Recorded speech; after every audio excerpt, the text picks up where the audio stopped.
மிக்கா defence fact அப்படின்னு சொல்லிட்டு Pakistan, Turkey, Saudi Arabia 3 பேர் சேர்ந்து ஒரு கையெழுத்து போட்டிருக்காங்க. இது ஒரு பெரிய விஷயமா நினச்சி நம்மளில் நிறைய பேர், இந்தியாவில் நிறைய பேர் பேசிக்கிட்டு இருக்காங்க. அடிப்படை என்ன அப்படின்னு சொன்னோம்னா, கொஞ்சம் நாளைக்கு முன்னாடி சவுதி அரேபியாவும் பாகிஸ்தானும் ஒரு அக்ரிமெண்ட் போட்டுக்கிட்டாங்க. சவுதி அரேபியா வர அட்டாக் பண்ணாங்கன்னா பாகிஸ்தான் போகும், பாகிஸ்தானுக்கு ஏதாவது பிரச்சனைனா சவுதி அரேபியா வரும் அப்படின்னு சொல்லி ஒரு அக்ரிமெண்ட் போட்டுக்கிட்டாங்க. ஆனால் அதுக்கப்புறம் சவுதி அரேபியாவை ஈரான் நாடு குண்டு போட்டு நல்லா வச்சு செஞ்சிச்சு. அப்போ பாகிஸ்தான் ஒன்றும் உதவிக்கு போகல. பாகிஸ்தான் நாட்டை இந்த சைடு இருந்து ஆப்கானிஸ்தான்காரனுங்க வந்து அடின்னு அடித்து வச்சு செஞ்சானுங்க. அப்போ சவுதி அரேபியா ஒன்றும் உதவிக்கு வரலை. அப்புறம் எதுக்குப்பா அந்த மாதிரி அக்ரிமெண்ட்லாம் எழுதிக்கிட்டீங்க அப்படின்னு சொன்னால் 2 பேருமே வாயை திறந்து பேசவே இல்லை. இப்போ வந்து 3வதாக அந்த அக்ரிமெண்ட்டில் இன்னொரு ஆள் புதுசாக போட்டிருக்கானுங்க, மெக்கா டிஃபென்ஸ் பேக்ட் அப்படின்னு சொல்லிட்டு. அது என்னென்னா, டர்க்கி அப்படின்ற நாடு இதோட ஒன்றா சேருது. டர்க்கி, பாகிஸ்தான், சவுதி அரேபியா 3 பேரும் ஒன்றா சேர்ந்து கையெழுத்து போட்டுக்கிறானுங்க. எவனாச்சும் ஒருத்தனுக்கு ஒரு பிரச்சனைனா மற்ற 2 பேரும் உதவிக்கு வரணும் அப்படின்னு சொல்லி எழுதிக்கிறானுங்க. எதுக்குப்பா இதெல்லாம் எழுதுறீங்க அப்படின்னு கேட்டால், எங்களுடைய காமன் எதிரி ஒருத்தர் இருக்கான். யார் உங்கள் காமன் எதிரி அப்படின்னு சொன்னோம்னா, ஈரானு அப்படின்றாங்க. என்னடா எங்களுக்கு ஒன்றுமே புரியலையேடா. ஈரானும் ஒரு முஸ்லீம் நாடு, பாகிஸ்தானு, சவுதி அரேபியா, டர்க்கி, நீங்கள் 3 பேரும் முஸ்லீம் நாடு தான். ஒரு முஸ்லீம் நாட்டை அடிக்கிறதுக்கு மிச்சம் உள்ள 3 முஸ்லீம் நாடும் ஒன்றா சேர்ந்துக்கிறதாக அக்ரிமெண்ட் போடுறீங்களே, என்ன நியாயம்டா, எங்களுக்கு ஒன்றும் புரியலையேடா அப்படின்னு கேட்டால், உங்களுக்கு புரியாது, நீங்களாம் அப்படி தான், உங்களுக்கு அந்த அளவுக்கு புரிகிற அளவுக்கு உங்களுக்கு மண்டையில் சரக்கு கிடையாது அப்படின்னு சொல்கிறானுங்க. இல்லைடா, எங்களுக்கு சரக்கு இல்லைன்றதை நாங்கள் ஒத்துக்கிறோம், இருந்தாலும் நீங்கள் சொல்லுங்கள், எங்களால் புரிஞ்சிக்க முடியுமான்னு ட்ரை பண்ணுறோம் அப்படின்னு சொல்லி கேட்டதுக்கு அவங்க சவுதியில் இருக்கிற ஒருத்தர் அழகாக எக்ஸ்பிளைன் பண்ணுறாரு. அவர் என்ன சொல்கிறாரு, இந்த ஈரான் அப்படின்றது வந்து ஷியா முஸ்லீம்டா, இந்த சவுதி அரேபியா, பாகிஸ்தானு, டர்க்கி நாங்கள்லாம் வந்து சன்னி முஸ்லீம்டா அப்படின்றாங்க. என்னப்பா அது, உங்களுக்குள்ளே ஜாதி கீதியெல்லாம் ஒன்றும் கிடையாதுன்னாங்க, உங்களுக்குள்ளே இந்த பிரிவுலாம் இருக்குதா அப்படின்னா, ஆமாம் எங்களுக்குள்ளே இருக்குது. அது மாத்திரம் இல்லை, நாங்கள் எல்லாம் பணக்கார முஸ்லீம்க. சவுதி அரேபியா, யுஏஇ, இந்த துபாய், அபுதாபி, கத்தார் இவங்கெல்லாம் வந்து பணக்கார முஸ்லீம்க, நிறைய பணம் வச்சுருக்குறோம், ராஜ குடும்பங்களால் ஆட்சி செய்யப்படுற முஸ்லீம் நாடுகள். நாங்கள்லாம் அமெரிக்காவுக்கு எப்பயுமே வந்து க்ளோஸாக இருப்போம், நகமும் சதையும் மாதிரி. எங்கள் ராஜ குடும்பத்தோடைய பணம் எல்லாம் அமெரிக்காவில் தான் முதலீடாக இருக்குது. அமெரிக்கா விட்டுட்டு எங்கள் ராஜ குடும்பம் எப்படிப்பா இருக்க முடியும், கொஞ்சம் யோசிச்சு பாருங்கள் அப்படின்றானுங்க.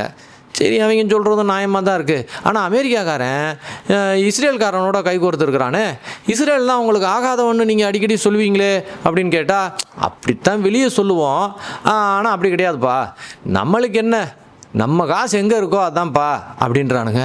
என்னடா அது அநியாயமாக இருக்குது அப்படின்னு கேட்டால், அதுக்கு அவங்க சொல்கிறாங்க, பதில் அழகாக சொல்கிறாங்க. என்ன சொல்கிறாங்க, உங்களுக்கு தெரியாதா, முஸ்லீம்கள்லே பணக்கார முஸ்லீம்லாம் ஒரு ஜாதிப்பா, நாங்கள்லாம் பணக்கார முஸ்லீம்கள்லாம் அமெரிக்கா, இஸ்ரேல் கூட தான் இருப்போம். ஏழை முஸ்லீம்கள் தான் பாவம் விவரம் தெரியாமல் இந்த மாதிரி உடம்புல பாமை கட்டிட்டு குதிக்கிறதுக்கு போகிறானுங்க. அவனுங்களாம் விவரம் தெரியலப்பா. எங்கே பாரு, பணக்கார முஸ்லீம் நாடுகளெல்லாம் பாரு, யாராவது ஒருத்தவங்க அமெரிக்காவுக்கும் இஸ்ரேலுக்கும் அகேன்ஸ்டாக இருந்திருக்கிறாங்களா? காசால அத்தனை லட்சம் பேரை கொண்டானே, ஏதாவது ஒரு பணக்கார முஸ்லீம் நாட்டிலேருந்து ஒரு சவுண்டாவது வந்ததா? அட, ஒரு போராட்டமாவது பண்ணானுங்களா? ஜெர்மனியிலேருந்து சின்ன சின்ன பிள்ளையெல்லாம் வந்து ஏதோ ஒரு போட்டில் ஏறி போய் காசா மக்களுக்கு உதவி பண்ணுறதுக்கு போனாங்க. ஆனால் சவுதி அரேபியா அவ்வளோ பணம் வச்சுருக்கு, ஒரு பிஸ்கெட் பேக்கெட்டாக தான் அனுப்பிச்சா? கிடையாது. ஆனால் அதே நேரத்தில் கத்தாருன்ற ராஜா 2000 கோடி ரூபாய்க்கு ஏரோப்ளேனை ட்ரம்ப்புக்கு பரிசளிச்சார்ப்பா. எதுக்கு பரிசளிக்கிறாரு? இந்த காசா ஏலப்பட்ட முஸ்லீம்களை கொல்றதுக்கா ட்ரம்ப்புக்கு பரிசளிச்சாரு? கேட்கணும்லப்பா, ஆனால் கேட்க மாட்டாங்க. ஏன்னா முஸ்லீம்கள் அதெல்லாம் கேட்க மாட்டாங்கப்பா. பணக்கார முஸ்லீம்கள்லாம் ஒரு ஜாதிப்பா, ஏழை முஸ்லீம்கள்லாம் வேறு ஜாதிப்பா. அதனால தான் பணக்கார சவுதி அரேபியா, பணக்கார துபாய், பணக்கார கத்தாரு, பணக்கார அபுதாபி இவங்க எல்லாம் அமெரிக்கா கூடயே கைகோர்த்துருக்காங்கப்பா. அமெரிக்காக்காரங்க இந்த இஸ்ரேல்காரங்களோட சேர்ந்துக்கிட்டாங்கப்பா அப்படின்னு அவர் சொன்னார். அழகாக எழுதி வச்சுருக்கிறாருன்னு வச்சுருக்காங்களேன் ட்விட்டரில். என்னங்க இப்படிலாம் அநியாயமாக நடக்குது அப்படின்னு கேட்டால், பாவப்பட்ட ஈரானை மாத்திரம் தனியாக விட்டானுங்களாம் சொல்கிறானுங்க. நம்மளுக்கு என்னப்பா தெரியும்? ஈரானில் ஒரு பழைய புஸ்தகம் இருந்ததான். ஈஜிப்டில் ஒருத்தர் எழுதினாராம் 1919 அவங்களுடைய கலீஃப் அப்படின்றது வெள்ளைக்காரன் அழிச்சிட்டானா. 1924 கலீஃபை திரும்ப உருவாக்கணும் அப்படின்னு சொல்லிட்டு முஸ்லீம் பிரதர்ஹுட்னு ஒரு விஷயத்தை உருவாக்கணும்னு சொல்லி ஒருத்தர் எழுதினாராம். அவர் பேர் சையது குதுப்பான். அந்த சையது குதுப் எழுதின புஸ்தகத்திலிருந்து உருவானது தான் இந்த இஸ்லாமிய தீவிரவாத அமைப்புகள் எல்லாமா. அப்துல் நாசர்னு ஒருத்தரான், அவருடைய ஸ்டூடெண்ட் தான் சையது குதுப் ஸ்டூடெண்ட்டு. அந்த அப்துல் நாசருடைய ஸ்டூடெண்ட் தான் கோமேனியா, அவர் உருவாக்குனது தான் ஈரானா. அந்த புஸ்தகத்தில் அவங்க கிளியராக எழுதியிருக்காங்களாம். 1924 எழுதின புஸ்தகத்தில் கிளியராக எழுதியிருக்காங்களாம், ஒரு முஸ்லீம் நாடு முஸ்லீம் மத குருவால் மாத்திரம்தான் ஆட்சி செய்யப்படணும். அந்த முஸ்லீம் மத சட்டம் தான் அந்த முஸ்லீம் நாட்டுடைய சட்டமாக இருக்கணும், அதாவது சரியா சட்டமாக இருக்கணும். இந்த ராஜ குடும்பங்களால் ஆட்சி செய்யப்படுறதெல்லாம் வந்து இஸ்லாமிய சட்டத்துக்கு விரோதமானது. அதனால் இந்த ராஜ குடும்பங்கள் எல்லாத்தையுமே வந்து நம்ம அகற்றணும் அப்படின்னு சொல்லி அந்த புஸ்தகத்தில் இருக்கான். நான் அகற்றணும்னு சொன்னால் அது வேறு அர்த்தத்தில் இருக்குது, என்னால் அதை டிவியில் சொல்ல முடியாது. அப்போ அந்த மாதிரி அந்த புஸ்தகத்தில் இருக்குதான், அப்படி எழுதி வச்சிருக்கிறாங்களாம், சொல்கிறாங்கப்பா. அதனால இவங்க எல்லாம் ராஜ குடும்பங்களுக்கு, இந்த ஈரானை சார்ந்த அந்த கலிஃபாக்கள் எல்லாமே வந்து இந்த ராஜ குடும்பங்களுக்கு விரோதியாக தான் எப்பயுமே செயல்படுவாங்களாம். ராஜ குடும்பங்களுக்கும் இது தெரியுமா. அதனால தான் அந்த ராஜ குடும்பங்கள் என்றைக்குமே இந்த இஸ்லாமிய கலீஃபு அது இதுன்னு சொல்கிறவங்களெல்லாம் தூக்கி உள்ளே போட்டு ஜெயிலில் போட்டுருவாங்களாம். இவங்க எப்பயுமே அமெரிக்காவுக்கு தான் சாதகமாக இருப்பாங்களாம். இவங்க பணமும் அமெரிக்காவில் தான் முதலீடாக இருக்குமா. இவங்க எப்பயுமே ஈரானுக்கு விரோதியாக தான் இருப்பாங்களாம். இது நம்ம மாதிரி ஆளுகளுக்கெல்லாம் தெரியாதான். அப்போ நம்மளுக்கு ஒன்றும் புரியலையா, ஏன் இதெல்லாம் நீ சொல்கிறது சரிதான், ஆனால் பாகிஸ்தான்காரன் வந்து ராஜ குடும்பம் இல்லையாடா, அவன் எதுக்கு இந்த சவுதி அரேபியாக்காரங்களோட சேர்றான் அப்படின்னு கேட்டதுக்கு அவங்க சொல்கிறாங்க, டே பாகிஸ்தானில் மக்களால் தேர்ந்தெடுக்கப்பட்ட ஒரு ஆள் இருந்தான், அவர் கிரிக்கெட்லாம் விளையாடுவாராம் ஒருத்தர், பாகிஸ்தானோடைய எக்ஸ் பிரைம் மினிஸ்டராக இருந்தாராம். அவரை பிடிச்சி உள்ளே அடிச்சுட்டு இப்போ 2 பேர் உட்காந்துருக்காங்களாம். 2 திருட்டு பசங்க. பாகிஸ்தானில் ஒருத்தன் வந்து ஏதோ கமாண்டரான், இன்னொருத்தன் வந்து அந்த பாகிஸ்தான் பிரைம் மினிஸ்டர்னு சொல்லி ஜபாஸ் ஷெரீஃபு, அசீம் முனீர்னு 2 பேர் உட்காந்துருக்கிறானுங்களாம்.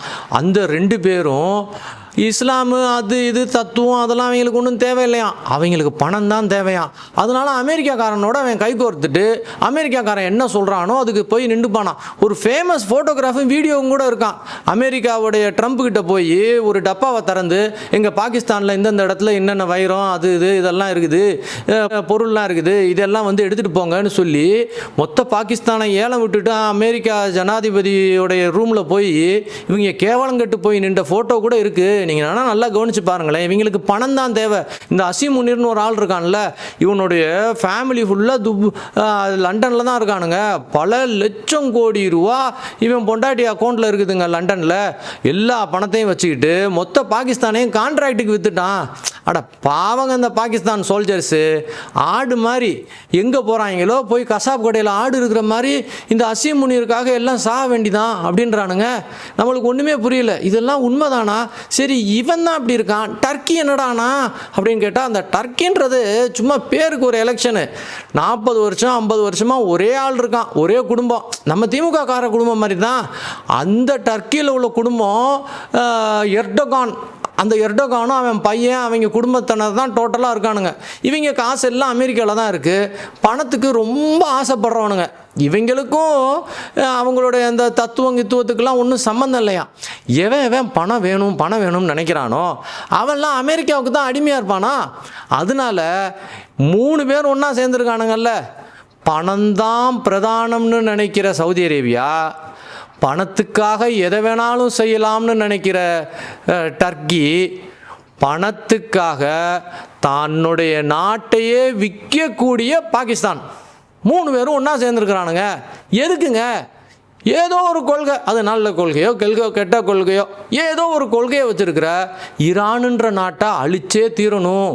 ஈரானுக்கு சப்போர்ட்டாக இருக்கக்கூடிய ஏழை ஹூத்திகளையும் ஏழை ஹிஸ்புல்லாக்களையும் ஏழையாக எல்லாத்தையுமே இழந்துட்டு நிற்கக்கூடிய இந்த இஸ்லாமிய படைகளையும் அழிச்சே தீரணும் அப்படின்றதுக்காக பண வெறி பிடிச்ச பாகிஸ்தான், பணத்துக்காக எதையும் செய்கிற டர்க்கி, பணமே பிரதானம்னு அமெரிக்கா காலில் விழுந்து கிடக்கிற சவுதி அரேபியா, 3 பேரும் ஒன்றா சேர்ந்து இவ்வளவே பண்ணிக்கிட்டு இருக்காங்க.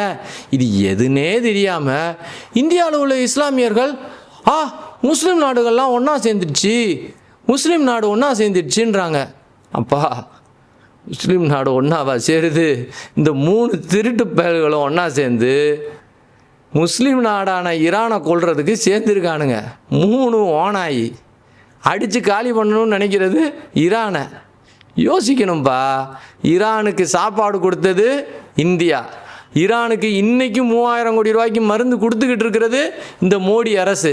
ஈரானுக்கு எல்லா சப்போர்ட்டையும் கொடுத்துக்கிட்டு இருக்கிறது இப்பையும் இந்த மோடி அரசு.